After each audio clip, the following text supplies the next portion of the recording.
I am alive and well today because I, my family, and my coworkers all had access to resources like you.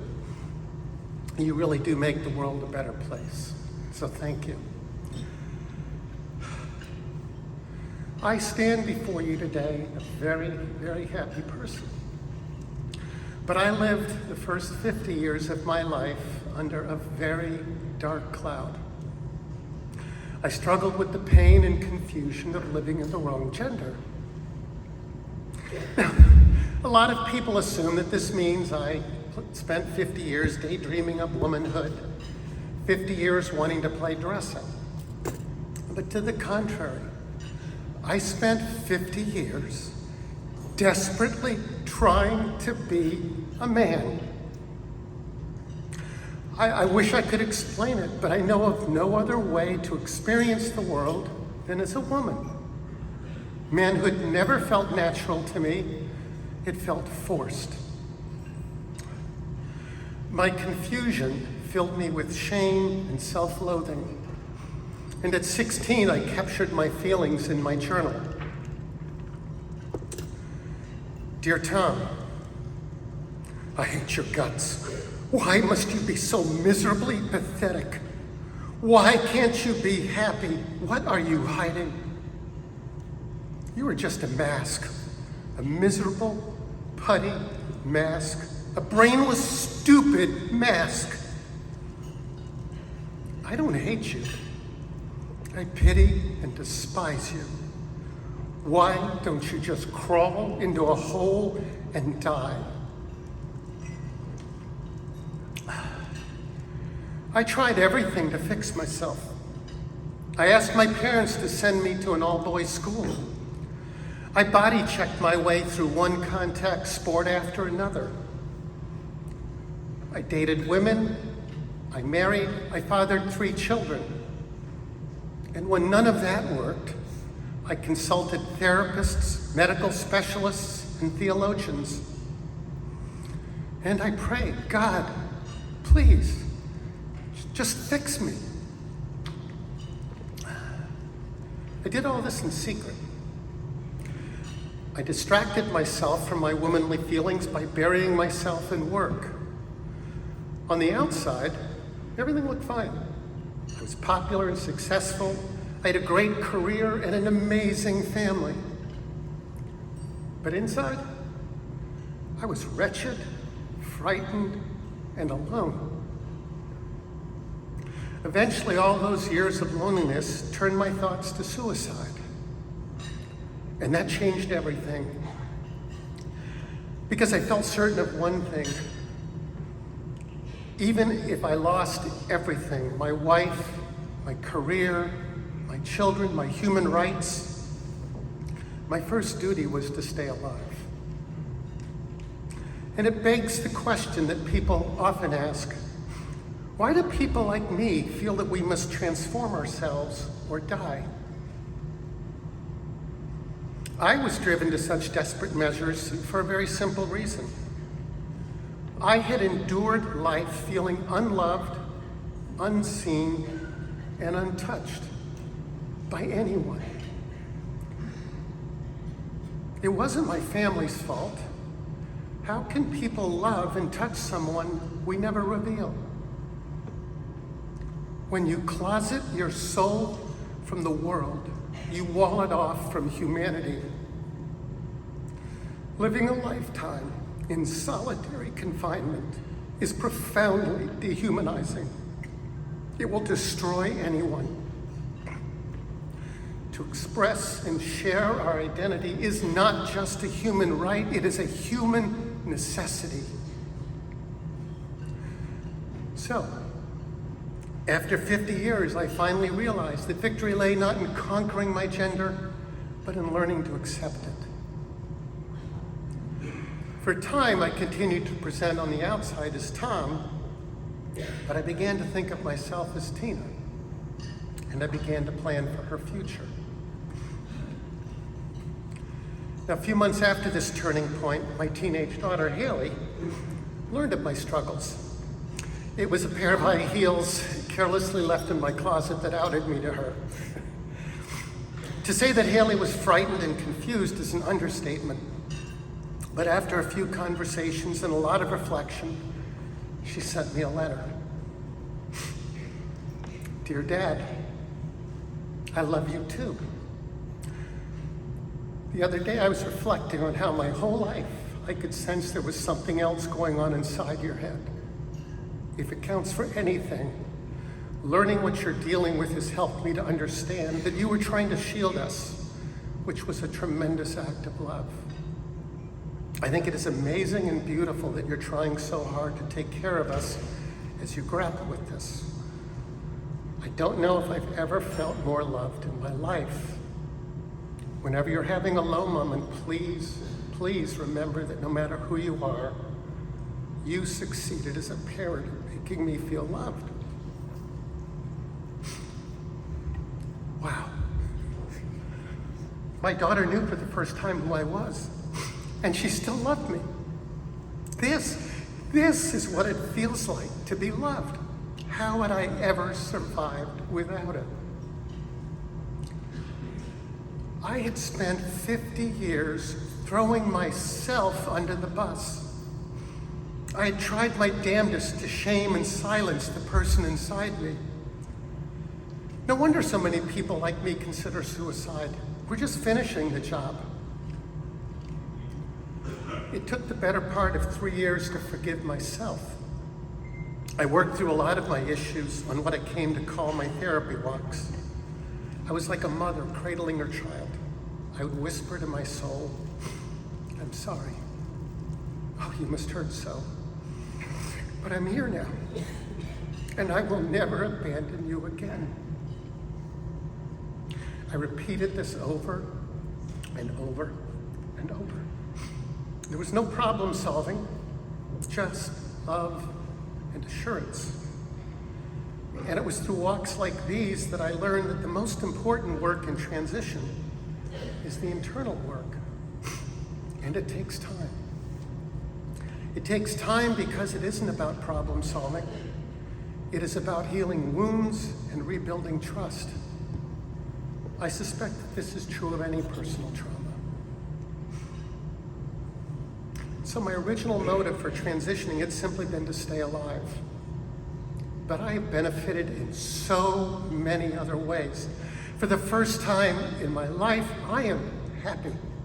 I live on the outside as I've always felt on the inside.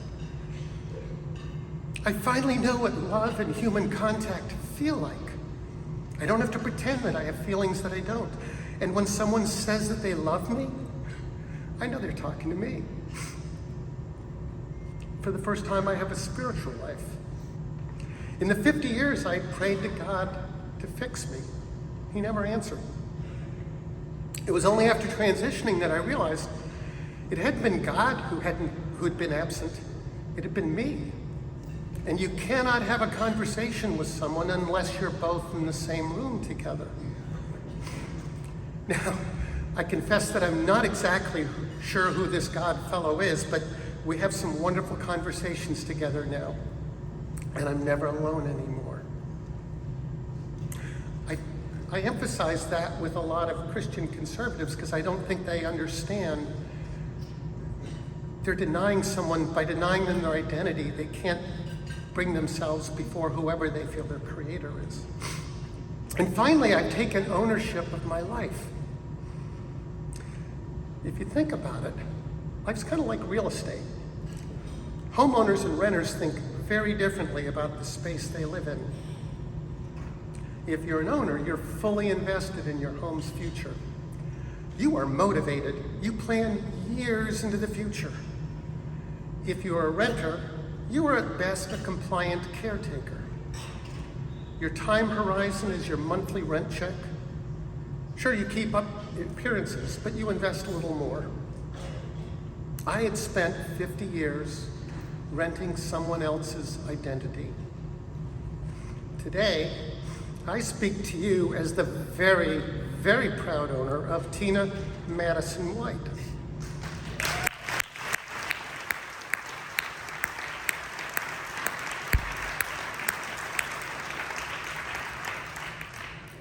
isn't that the gold standard for any life transition, for any of your client work, for everyone involved to emerge feeling ownership and accountability for their future? Let's talk about my family. When I told my parents and siblings about my years of struggle, I did so as Tom. They were grief-stricken. But it wasn't grief that I was trans. They were sad that I'd lived my life in such torment. They all expressed their love and support. Yeah, but eventually they met Tina, and they were more than a little bit freaked out. For the first year or two, most of my family members were notable either for their absence or at best their reluctant presence. And at family gatherings, when I entered the room, there were smiles all around, but I could hear the silent screams. They wanted to support me, but they were frightened and confused. For those of us coming out, the event marks the start of something wonderful. All my life, I had lived as though buried alive. No one had been able to see or hear me. Now I was visible and free. I wanted to shout from the rooftops, "I'm here, I'm here." But to our loved ones, we are now as the walking dead. They have lost something precious. And yet there we are, parading about, a constant reminder of their loss. We who transition find sunshine, and now it is our loved ones who live in shadow. At the start of my transition, my wife, Mary, cried every day. She supported my decision because she'd seen how hard I had worked to avoid it. And she too worried about suicide. But either way, she was losing the man she cherished. I tried to be there for her. I tried to comfort her, but she only pulled away. I didn't know what to do. And then one day, she finally made me understand. Mary was having another crying fit. "You don't understand," she wailed. "I lost my last husband to another woman. It was so painful, so demoralizing. And now I am losing the love of my life. And once again, I am losing him to another woman. But this time it's worse. She wants me to be her best friend." She collapsed into more sobs. Wow. I, of all people, could not fix Mary's issues. All I could do was to give her and others around me the room to pick up the pieces and to reorder their lives. I needed to honor their grief and to respect their decisions. Now, my therapist was especially helpful with this. "Tina, this isn't like managing a project at work. Even if you were able to manage your transition perfectly, everyone who loves you is going to need 5 to 10 years minimum to work through all their feelings. Stop trying to solve their feelings."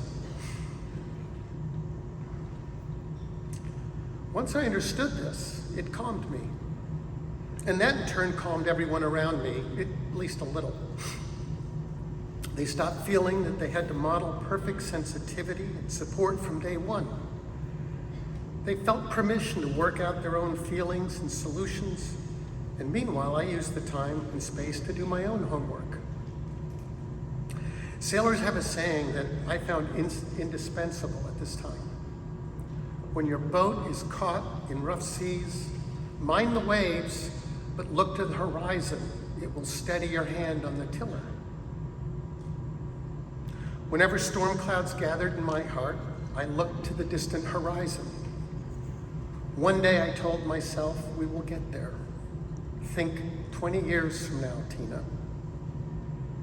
And that's what I tell others today. Plan for the long term, the very long term. And ask yourself, when you look back at this moment 20 years from now, What actions today will make you proud and give your life meaning?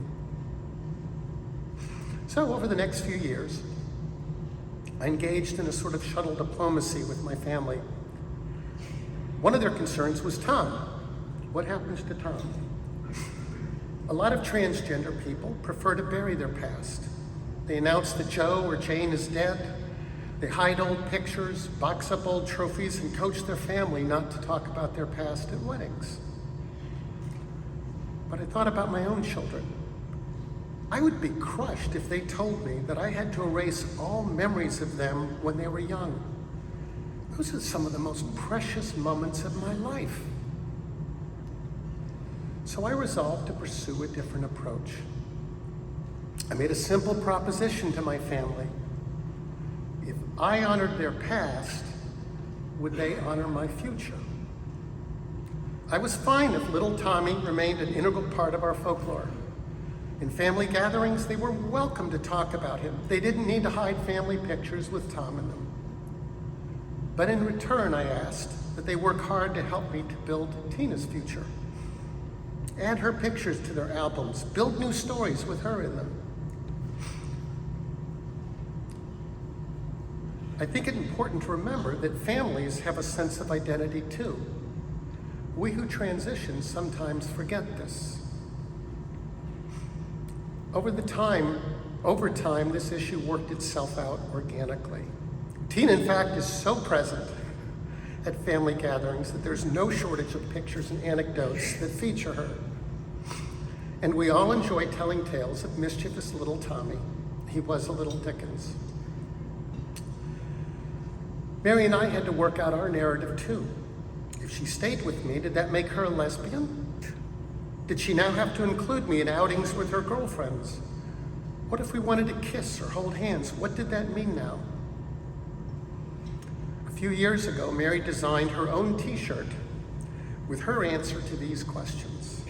In bold letters, it proudly proclaims her identity to the world: situational lesbian.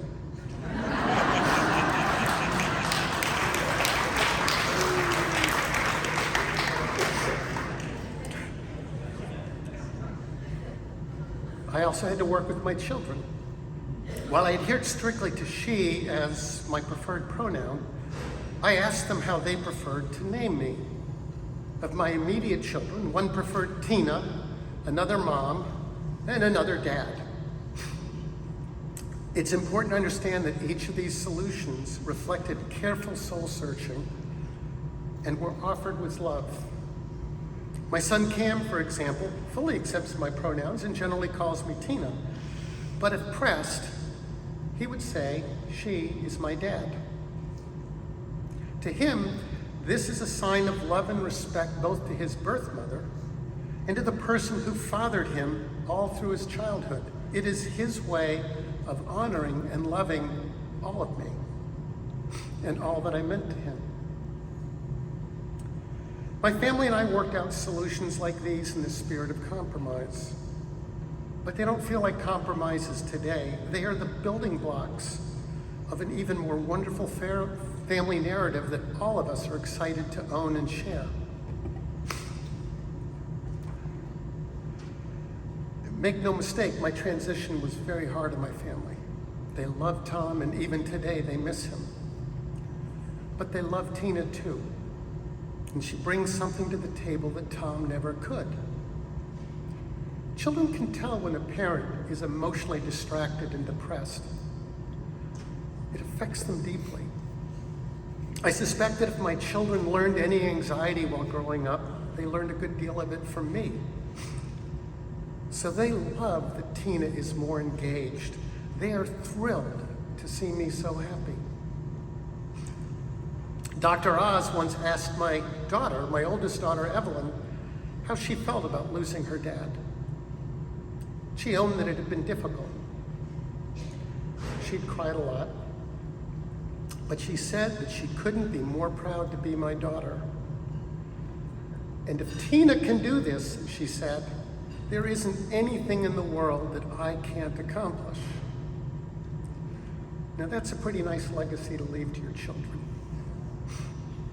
My family didn't ask for this transition, but I think that they would all say that they are better people and their lives more meaningful because of the work they put in to loving and supporting me. And they're delighted to finally know the real me. Let me move last to the role of community in my transition, especially my neighbors and my colleagues at work. Our neighbors were amongst our closest friends.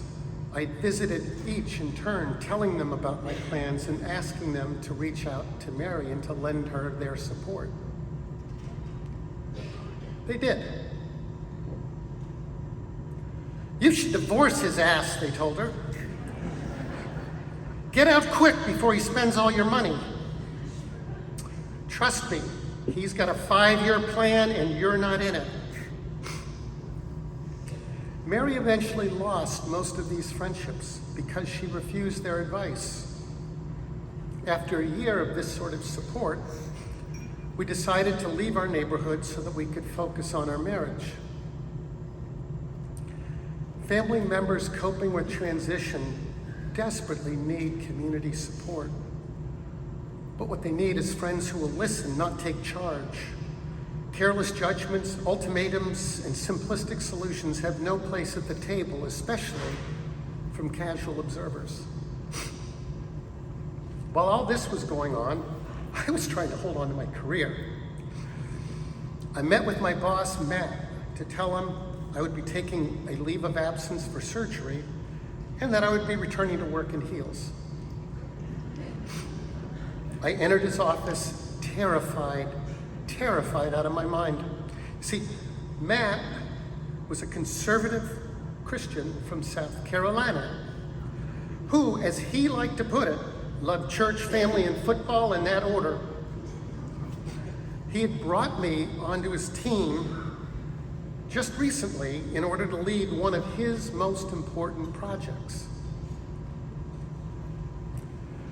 I tearfully explained my plans. I apologized. I started to cry. And Matt stopped me. "Tom, I don't just consider it fortunate that you joined my team. I consider it providential. And speaking as a Christian, I view this as an opportunity for me to grow along with you. Thank you for joining our team. We all look forward to your return."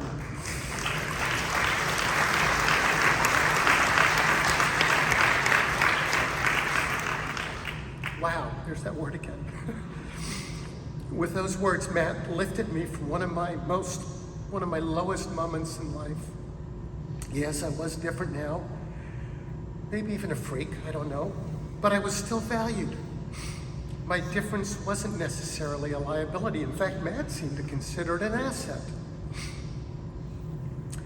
I assumed that my next hurdle would be my colleagues. How would they treat me? Would they take my ideas seriously?